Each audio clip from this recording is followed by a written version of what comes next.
Pasteur Shalom. Shalom, papa. Je suis Papa Mona. Dans le monde, je suis architecte. Mais ici à l'église, ici à l'église Cité de Bonheur, je suis président de la commission communication. Donc, je suis le premier communicateur de l'église Cité de Bonheur. Pour cela, j'ai une question à vous poser. Nous avons vécu 3 jours, des moments merveilleux pendant ces 3 jours. Un grand séminaire que vous avez animé. Et je voudrais que vous nous donnez vos impressions. Pas en tant que visiteur, mais en tant que pasteur Nani. Qu'est-ce que vous avez ressenti tout au long du séminaire que vous avez animé à l'église Cité de Bonheur? Gloire à Dieu. Shalom, shalom à tous ceux qui nous suivent de près, de loin. Que Dieu vous bénisse abondamment. C'est le pasteur Sani de la RCA. Et je dis d'abord merci à Dieu pour le couple Oassa, pour leur sensibilité d'abord, et pour l'équipe, le leadership de l'Église, et pour leur sensibilité également. Le peuple de Dieu était tellement assoiffé de la parole de Dieu.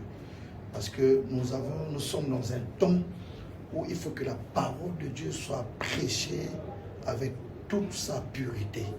Il faut que ce ne soit pas dans les mascarades, que ce ne soit pas mystifié. Il faut que la parole de Dieu soit prêchée avec toute sa liberté. Le peuple de Dieu était tellement assoiffé et ils ont répondu à l'appel du Seigneur. Le problème qui est ici, nous sommes dans un temps, Papa Hugues, où les gens courent derrière le vent du monde, surtout la jeunesse d'aujourd'hui.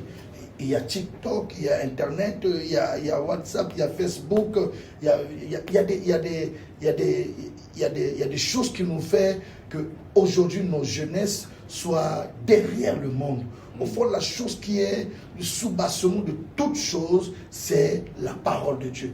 On dit toute chose passera, mais la parole ne passera jamais. La chose que j'avais voulu dire à tous ceux qui nous suivent actuellement, c'est que nous devons faire que l'amour de Dieu, soit nous devons être assoiffés de la parole de Dieu. Parce que c'est ce que Dieu veut de nous. Ce que Dieu veut de nous, ce n'est pas d'abord la voiture, les maisons. Toutes ces choses-là sont tellement éphémères dans la présence de Dieu. Ce que Dieu veut de nous, c'est d'abord la praticabilisation de sa parole. À aimer sa parole et à pratiquer sa parole. Vous devez savoir, il a dit à Josué, il dit que ce livre de la loi ne s'éloigne point devant toi. Médite, veut dire quoi? Veut dire toute la vie de la réussite, toute la vie de Josué était sur la parole de Dieu. C'est pourquoi même notre frère Pierre pourra dire sur ta parole.